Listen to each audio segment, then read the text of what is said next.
In the quiet spaces between heartbeats, in that sacred pause between one breath and the next, there exists a mystery that has haunted humanity since we first became aware of our own mortality. Why do some souls journey to the edge of death, touch that ineffable light, and return forever transformed, while others slip away into that great unknown, never to share their stories? Why do some come back with crystal clear memories of otherworldly realms, while others remember nothing at all? This question, perhaps more than any other, strikes at the very heart of what it means to be human, what it means to have a soul, and what it means to exist in this vast, mysterious cosmos. I have spent decades sitting with those who have died and returned, listening to their whispered revelations, their trembling accounts of journeys beyond the veil. And in their stories, I have begun to glimpse patterns, like constellations emerging from the darkness of the night sky. These patterns suggest something profound about the nature of consciousness itself, about the journey of souls, and about the deeper purpose that underlies our existence in this physical realm. Consider for a moment the nature of water. In its liquid form, it flows freely, adapting to any container, finding its own level. When frozen, it becomes rigid, structured, seemingly unchangeable. Yet when heated, it transforms into vapor, invisible yet present, capable of rising to heights the liquid could never reach. Perhaps souls, too, exist in different states of readiness, different phases of their eternal journey. Some, like vapor, are ready to rise, to explore higher realms and return with wisdom to share. Others, like ice, may need more time in the crucible of earthly experience before they can transform. The question isn't simply why some return and others don't. The deeper question is, what determines the readiness of a soul for such a transformative journey? In my years of research, I've observed that those who return often share certain characteristics. They possess what I call spiritual flexibility, an openness to mystery, a willingness to let go of rigid beliefs, an ability to surrender to experiences beyond their understanding. They are often individuals who, even before their near-death experiences, sensed that reality was far more vast and strange than our everyday perceptions suggest. But this raises an even more intriguing possibility. What if the journey itself is tailored to each soul's particular needs? What if the experience of death, like life itself, is not a one-size-fits-all phenomenon, but rather a deeply personal encounter with the infinite? Just as no two snowflakes are identical, perhaps no two death experiences are exactly alike, each one precisely calibrated to what that particular soul needs for its continued evolution. I remember sitting with a woman who had clinically died for several minutes during cardiac surgery. When she returned, she spoke not of tunnels of light or heavenly beings, but of an overwhelming sensation of finally understanding a mathematical equation that had puzzled her since childhood. It wasn't even about math, she told me, tears streaming down her face. It was about seeing how everything connects, how every piece of the universe fits perfectly with every other piece. For her, the journey beyond was about intellectual revelation, about satisfying a deep cognitive hunger that had driven her entire life. Another man, a farmer who had never traveled more than 50 miles from his birthplace, described journeying through galaxies, witnessing the birth of stars, understanding for the first time the vastness of creation. I always felt so small, he said, but there, in that place, I understood that even the smallest life contains the whole universe within it.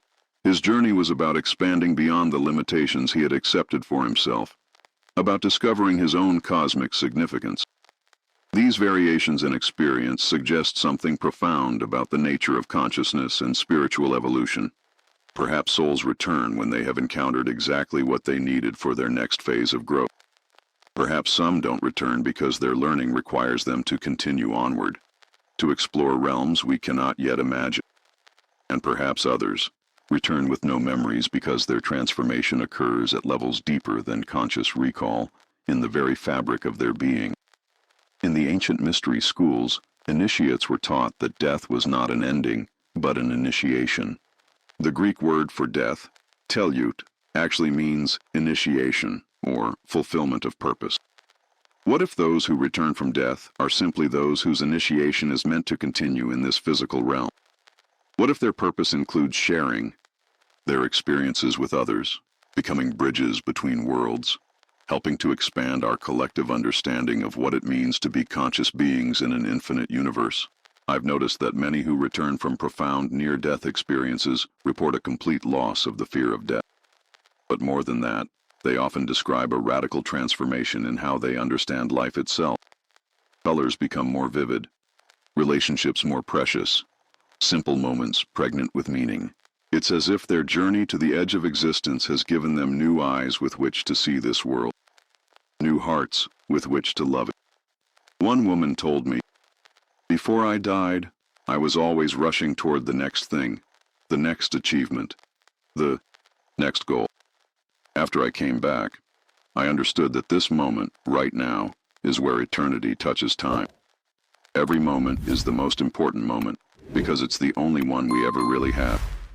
Her words remind us that perhaps the greatest gift these returning souls offer us is not their descriptions of otherworldly realms, but their transformed relationship with this realm, this life, this precious now. The question of why some souls return and others don't may ultimately be unanswerable from our limited perspective. We are like fish in an aquarium, trying to understand the nature of water while swimming in it. But what we can observe are the ripples these returning souls create in the fabric of our shared reality, the way their experiences challenge our assumptions about the nature of consciousness, the continuity of the self, and the meaning of existence. Perhaps the reason some souls return is not about them at all, but about us, those who remain. Perhaps they come back as teachers, as living proof that consciousness transcends the physical, that love survives death, that meaning permeates the universe. Their stories become cracks in the rigid shell of materialism that has enclosed much of modern thought, letting in light from dimensions we've forgotten how to perceive. As I reflect on the countless individuals I've interviewed, one pattern becomes undeniably clear. Those who return are forever changed, and through their change, they change others. They become catalysts for transformation. Their very presence a reminder that we are more than our bodies, more than our fears, more than the narrow identities we've constructed for ourselves. The philosopher Plotinus wrote that the soul is amphibious, capable of living both in the material world and in spiritual realms. Perhaps those who return from death have simply remembered this amphibious nature, while others continue their journey in realms beyond our physical perception. What matters is not so much who returns and who doesn't, but what these experiences teach us about the fundamental nature of consciousness itself. When I first began studying near-death experiences, I approached them as anomalies, as unusual events that needed explaining. But as the years passed and the testimonies accumulated, I began to see them not as exceptions, but as glimpses into the rule, windows into the true nature of what we are. These experiences suggest that consciousness is not produced by the brain, but rather filtered through it, like light passing through a prism. When the prism breaks, the light doesn't disappear. It simply returns to its undivided state. A cardiac surgeon once told me about a patient who died on his operating table. For 7 minutes, there was no heartbeat, no brain activity, nothing that medical science would call life. Yet when this patient was revived, he described in perfect detail not only what had happened in the operating room, but also conversations taking place in the waiting room, the cafeteria, even the parking lot. He knew things he couldn't possibly have known, the surgeon said, shaking his head. It changed everything I thought I understood about consciousness. This phenomenon of expanded awareness during clinical death appears again and again in the accounts I've collected. It's as if, freed from the constraints of the physical body, consciousness naturally expands to encompass broader realms of perception. But why do some retain these memories while others return with only a vague sense that something profound occurred? I believe the answer lies in the relationship between the individual soul and its earthly mission.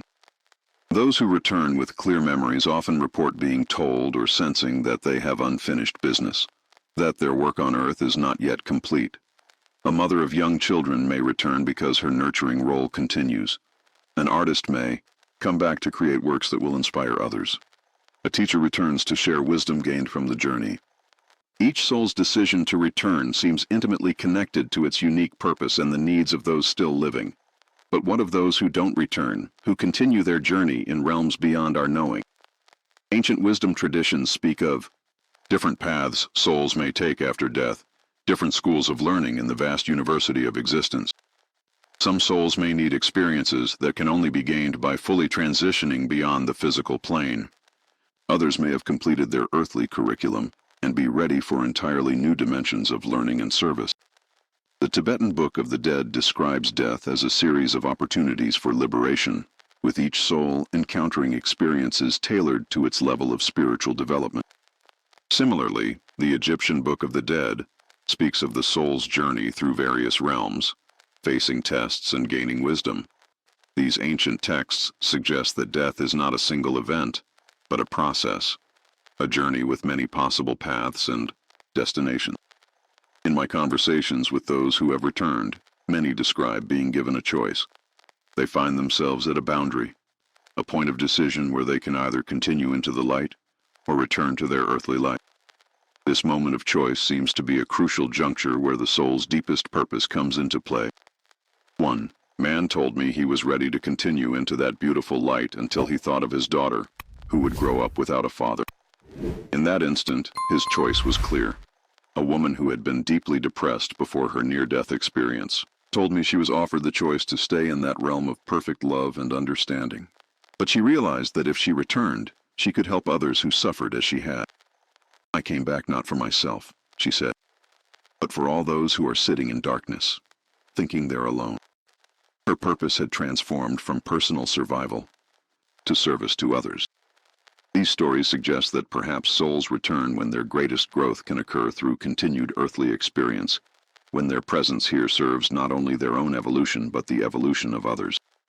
They become bridges between worlds, carrying back not just memories but energetic imprints, vibrational frequencies that subtly influence everyone they encounter.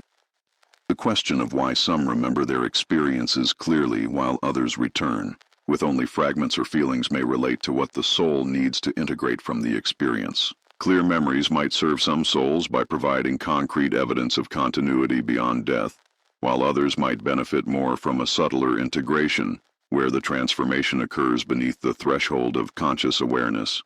Consider how we process profound experiences in ordinary life. Sometimes we remember every detail of a transformative moment, while other times we're left only with a feeling, a shift in perspective that we can't quite explain. The soul's journey through death and back may follow similar patterns, with each individual receiving exactly what they need for their continued growth. I've observed that even those who return with no conscious memories often display profound changes. They may develop new capacities for empathy, unexpected artistic abilities, or a sudden clarity about their life's purpose. It's as if the experience has rewired them at a fundamental level, even if they can't consciously access the memories of what occurred. There's also the intriguing phenomenon of shared death experiences, where people who are not dying nevertheless accompany a loved one partway on their journey beyond death. These experiences suggest that the boundaries between souls are far more permeable than we imagine, that love creates connections that transcend the physical limitations of space and time. A hospice nurse told me about sitting with a dying patient, when suddenly she found herself in a realm of indescribable light, surrounded by beings of pure love. She watched as her patient was greeted by deceased family members, saw the joy of their reunion. Then just as suddenly, she was back in the hospital room, her patient having peacefully passed. I wasn't dying, she said, but somehow I was allowed to witness a portion of her journey. It was like love itself had created a bridge between our souls. These shared experiences raise profound questions about the nature of consciousness and connection. If someone who isn't dying can glimpse these realms, what does this tell us about the boundaries we assume exist between self and other, between life and death, between different dimensions of reality? Perhaps these boundaries are far more fluid than our everyday consciousness perceives. In quantum physics, particles that have been entangled maintain an instantaneous connection regardless of the distance between them. Could human consciousness operate on similar principles? Could the bonds of love create a form of quantum entanglement between souls, allowing them to share experiences across the threshold of death? The accounts I've collected suggest this might be more than mere speculation. A mother whose son died in an accident thousands of miles away reported experiencing his transition at the exact moment of his death. She felt herself suddenly pulled from her body, found herself in a place of incredible peace, and saw her son surrounded by light and loving being. When she returned to normal consciousness, the phone was ringing with the news of his death. The timing was precise. The details she perceived about his accident were later confirmed, yet she had no normal means of knowing this information. These experiences challenge our fundamental assumptions about consciousness being confined to individual brains and bodies. They suggest that consciousness might be more like a field in which we all participate, and that in moments of extreme transition, like death, the boundaries between individual points in this field become more permeable. One neurosurgeon who experienced his own profound near-death experience during a coma, when his brain was essentially offline, described realms of such complexity and coherence that they couldn't possibly be hallucinations of a dying brain. He encountered layers of reality, each more vast and intricate than the last, culminating in what he called the core, a realm of infinite love and intelligence. His experience convinced him that consciousness exists independently of the brain, which merely acts as a reducing valve, filtering the vast ocean of consciousness into the trickle we experience in everyday life. The question of why some souls return while others continue their journey might be understood through this lens. Perhaps consciousness, like water, naturally seeks its own level. Some souls, having touched the infinite, find their proper level requires them to return to the physical realm to complete certain experiences or share certain insights. Others find their level in dimensions beyond our physical understanding. I think of a musician who died during surgery and described encountering a realm where thoughts manifested as musical compositions. He said everything he'd ever wanted to express through music was suddenly possible, but he also sensed that his earthly journey as a musician wasn't complete. He returned with new compositions that seemed to emerge fully formed, as if he were merely transcribing music he'd heard in that other realm. His experience suggests that perhaps we carry potentials within us that can only be fully activated through contact with expanded states of consciousness. Another aspect of this mystery involves the role of belief systems. I've observed that people tend to initially encounter imagery and beings consistent with their cultural and religious backgrounds. But as the experience deepens, these cultural filters often fall away, revealing more universal patterns of light, love, and interconnectedness. It's as if consciousness first presents itself in familiar forms to ease the transition, then gradually reveals more fundamental truths that transcend any particular belief system. A woman raised in a strictly materialist household who didn't believe in any form of afterlife described her shock at finding herself fully conscious and aware after her heart stopped. She encountered what she called beings of pure mathematics, entities that communicated through geometric forms and equations. For her, this was the language her consciousness could most easily accept for describing ineffable realities. Later, in her experience, these mathematical forms transformed into waves of love and understanding that transcended any symbolic representation. The decision to return or continue the journey might also relate to what mystics call the ripeness of the soul. Just as fruit falls from the tree when it's fully ripe, perhaps souls naturally transition when they've completed their earthly learning. Those who return might be souls who still have sweetness to develop, lessons to integrate, or service to render in the physical realm. I've noticed that many who return describe being shown or understanding the interconnectedness of all life. They see how every action ripples through the fabric of existence, how every choice affects the whole. This understanding often transforms their approach to life. They become more compassionate, more patient, more focused on service rather than personal gain. It's as if their glimpse behind the veil has shown them the true nature of reality as a unified field of consciousness in which separation is an illusion. One man described it beautifully. Imagine you've lived your whole life in a dark room, thinking the shadows on the wall were all there was to reality. Then suddenly, you're taken outside into brilliant sunlight and shown vast landscapes, oceans, stars. When you return to the room, you can never again believe that the shadows are all there is. You've seen too much. You know too much. And that knowing changes everything. This transformation of perspective might be one of the key reasons certain souls return. They become like seeds of expanded consciousness planted back into the physical realm. their very presence helping to raise the collective awareness of humanity. Their stories create cracks in the materialist paradigm, allowing light from higher dimensions to filter through into our consensus reality. The mystery of why some return and others don't might ultimately be less important than what these experiences reveal about the nature of consciousness itself. They suggest that we are all eternal beings on a vast journey of discovery, that death is not an ending but a transition, and that love is the fundamental force that connects all consciousness across all dimensions of existence. As I reflect on the thousands of accounts I've studied, I'm struck by how each one, in its own way, points toward the same truth. We are far more than we think we are. Our consciousness is not confined to our brains or our bodies. Our connections with others transcend space and time, and death, rather than being the end of consciousness, may be more like a butterfly emerging from its chrysalis, a transformation into a form of existence our earthbound minds can barely imagine. The souls who return bring us gifts of perspective, reminding us that this physical life, with all its struggles and sorrows, is also precious beyond measure. They teach us that every moment is sacred, every connection significant, every act of love eternal.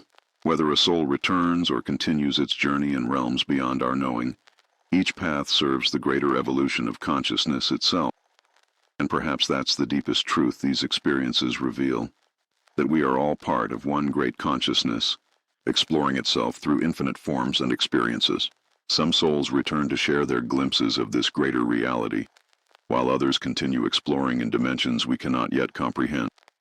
But all paths ultimately lead to the same destination, the recognition of our fundamental unity with all. That is, in my years of research, I've come to see that those who return often carry a specific kind of wisdom that our world desperately needs. They've touched something beyond the illusion of separation, and they return as living reminders that death is not the opposite of life, but a continuation of it in another form. Their experiences whisper to us of possibilities beyond our imagining, of love that transcends physical boundaries, of consciousness that cannot be extinguished. Think about the profound implications of these experiences for how we live our lives. If consciousness continues beyond death, if love creates bonds that transcend physical separation, if every choice ripples through the fabric of existence, then how might we live differently? How might we treat each other? How might we approach our challenges and opportunities? If we truly understood that we are eternal beings on an infinite journey. The accounts of those who return consistently emphasize that what matters most in life is not what we accumulate or achieve in material terms, but how we love, how we grow, how we serve. One man told me that during his life review, he experienced every moment of his life, not just from his own perspective, but from the perspective of everyone he had ever interacted with. He felt their joy when he had been kind, their pain when he had been cruel. It wasn't judgment, he said. It was understanding. Complete, perfect understanding of how interconnected we all are. This interconnectedness appears to be one of the fundamental truths revealed in near-death experiences. We are not isolated individuals struggling alone in an indifferent universe. We are nodes in a vast web of consciousness, each of us affecting and being affected by the whole. When one soul evolves, it creates a resonance that influences all souls. When one person acts from love, it sends ripples of healing throughout the entire system. Perhaps this is why some souls return, to be agents of this healing, to help raise the collective consciousness through their transformed understanding.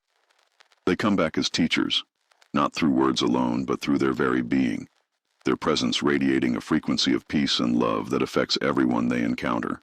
They become what one researcher called ontological pioneers, explorers who have ventured into unknown territories of being and returned to map the terrain for the rest of us. I remember a conversation with a woman who had been clinically dead for nearly an hour after a drowning accident. When she returned, she had lost all fear of death but gained something far more precious, an unshakable knowing of her true nature as an eternal being. She described how this knowing transformed every aspect of her life. Conflicts that once seemed insurmountable now appeared as opportunities for growth. Relationships that had been strained by ego and misunderstanding blossomed into deep connections based on authentic seeing of the other's soul. The biggest change, she told me, was realizing that we're all just walking each other home. Every person I meet is another face of the divine, another aspect of the one consciousness we all share. Once you've seen that, really seen it, you can never go back to the illusion of separation. This recognition of our shared divinity seems to be one of the most transformative aspects of the near-death experience. People return with an expanded sense of identity that includes but transcends their individual personality. They know themselves as both the wave and the ocean, both the individual expression and the universal consciousness expressing itself through that individuality. The mystery of why some souls return while others continue their journey might be understood as part of a larger cosmic choreography, a dance of consciousness in which each soul plays its perfect part. Some return because their role involves bridging the worlds, carrying information and energy from expanded realms back into physical reality. Others continue onward because their next stage of evolution requires experiences only available in non-physical dimensions. I've often wondered if there might be agreements made at soul levels that we cannot access with our ordinary consciousness. Perhaps before incarnating, souls agree to certain roles, certain timings, certain teachings they will bring back if they touch the edge of death.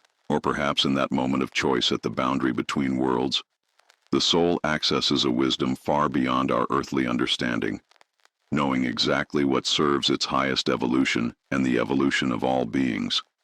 One of the most intriguing aspects of these experiences is how they often activate latent abilities in those who return. People develop healing capabilities, intuitive knowing, artistic talents they never had before. It's as if contact with expanded consciousness awakens dormant potentials, activating parts of our being that normally lie sleeping. This suggests that we all carry these potentials within us, that we are all capable of far more than we imagine. A physicist who experienced a profound near-death experience during a laboratory accident returned with an entirely new understanding of the relationship between consciousness and physical reality. He began to see equations in his dreams, solutions to problems that had puzzled him for years.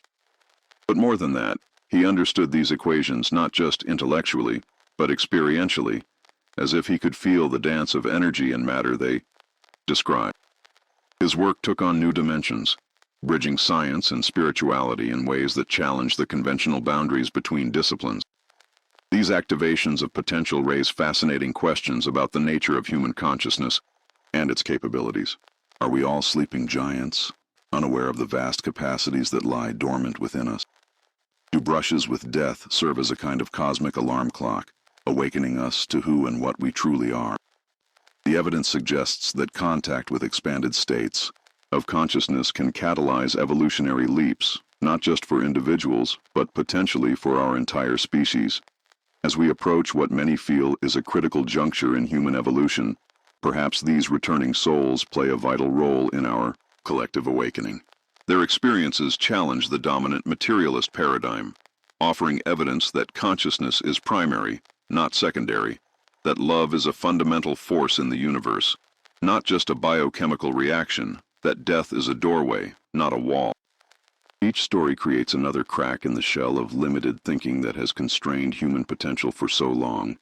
The question of why some souls return and others don't may ultimately be asking the wrong question. Perhaps the more relevant inquiry is, what are these experiences trying to teach us about the nature of reality, consciousness, and our own potential? What if every near-death experience, whether remembered or not, whether resulting in return or continuation, serves the greater purpose of expanding consciousness throughout the entire system? I think of the ancient wisdom that speaks of humanity as a bridge between the material and spiritual worlds. Perhaps those who return from death are fulfilling this bridging function in a very literal way, carrying information and energy between dimensions, helping to thin the veil that seems to separate physical and non-physical reality. Their experiences remind us that this separation is more apparent than real, more a function of our limited perception than an actual boundary. As we stand at this moment in history, facing unprecedented challenges and opportunities, the wisdom brought back by these travelers between worlds becomes increasingly relevant. They tell us that consciousness survives death, that love transcends all boundaries, that we are all interconnected in ways we're only beginning to understand.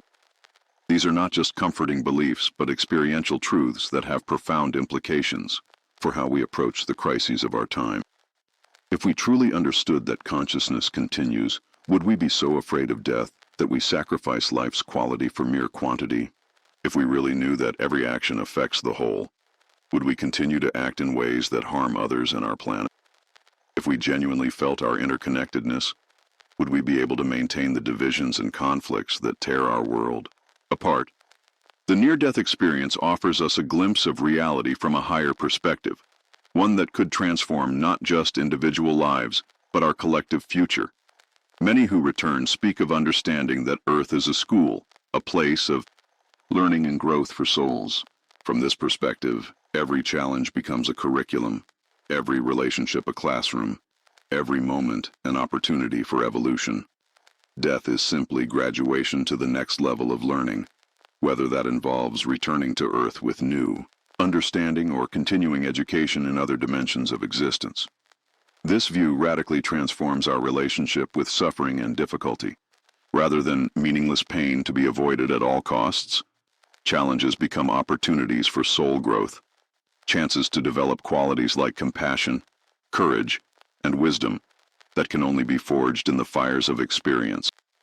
This doesn't minimize the reality of pain, but places it within a larger context of meaning and purpose.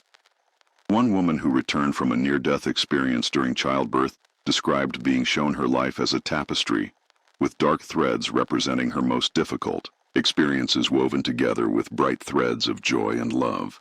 She saw how the dark threads were essential to the pattern's beauty, how without them the tapestry would lack depth and richness. I understood that my greatest pain had led to my greatest growth, she said, and that every soul chooses certain challenges before birth to develop specific qualities. This perspective on pre-birth planning appears in many accounts, suggesting that souls may indeed choose certain life experiences for their evolutionary value. If true, this adds another dimension to why some souls return from death, while others continue on. Perhaps those who return have chosen lives that require the transformative catalyst of a near-death experience, while others have planned different paths of awakening. The implications of these experiences extend far beyond individual transformation. If consciousness is indeed primary, if we are all part of one interconnected field of awareness, then the evolution of each affects the evolution of all. Every soul who returns with expanded awareness contributes to the collective awakening of humanity. Every story shared plants seeds of possibility in other minds, creating what biologist Rupert Sheldrake calls morphic resonance, the influence of like upon like through fields of consciousness. This might explain why near-death experiences seem to be reported more frequently in recent decades. As more people have these experiences and share them openly, they create a kind of permission field for others to acknowledge and explore similar experiences. They contribute to what some researchers call the emergence of a new paradigm, a fundamental shift in how we understand reality and our place within it. Yet even as these experiences become more widely known and accepted, each one retains its sacred uniqueness, its particular message for the individual soul and for humanity. No two journeys are exactly alike, just as no two souls are identical. Each brings back a piece of the infinite puzzle, a unique perspective on the vast mystery of existence. As I continue to gather and study these accounts, I'm struck by how they all point toward the same fundamental truths while expressing them through infinitely varied experiences. It's as if the universe speaks to each soul in the language it can best understand, using symbols and encounters perfectly calibrated to that individual's needs and comprehension. The message is universal, but the delivery is exquisitely personal. This personalization extends to the question of return itself. Some souls clearly receive specific missions or purposes that require their return to physical life. Others seem to be given a choice based on their own deepest wisdom about what serves their evolution. Still, others may continue their journey in non-physical realms because that's where their next stage of growth lies. There's no single answer, no one-size-fits-all explanation, because consciousness itself is infinitely creative in its expressions and pathways. What remains constant across all these varied experiences is the transformation they catalyze.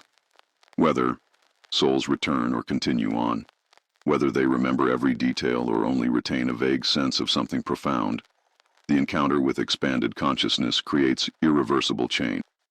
The caterpillar, having glimpsed its butterfly nature, can never again be content with crawling. The soul, having touched infinity, can never again believe in the ultimate reality of limitation. And perhaps this is the greatest gift these experiences offer us all: the invitation to awaken to our true nature while still embodied, to live from the perspective of eternal beings having a temporary human experience, rather than human beings hoping for some kind of spiritual experience. The near-death experience reveals what mystics have always known. Heaven is not a distant place but a state of consciousness available here and now to those who have eyes to see and hearts to feel. As we contemplate the mystery of why some souls return and others don't, we're invited into a deeper mystery: the nature of consciousness itself, endlessly exploring its own potential through countless forms and experiences. Each soul's journey, whether it leads back to Earth or onward to other realms, serves this greater exploration. We are all pioneers in consciousness, whether we know it or not, each of us contributing to the evolution of awareness itself through our unique journey of discovery. In the end, the question of return may be less important than the recognition that death is not the end of consciousness but a transition within it. Whether souls return to share their experiences or continue their journey in unseen realms, they remain part of the one consciousness we all share, connected through bonds of love that transcend all boundaries of space and time. And in that recognition lies our greatest hope and our deepest truth, that we are all eternal beings, forever held in the embrace of infinite love, forever growing toward the light of our own highest nature.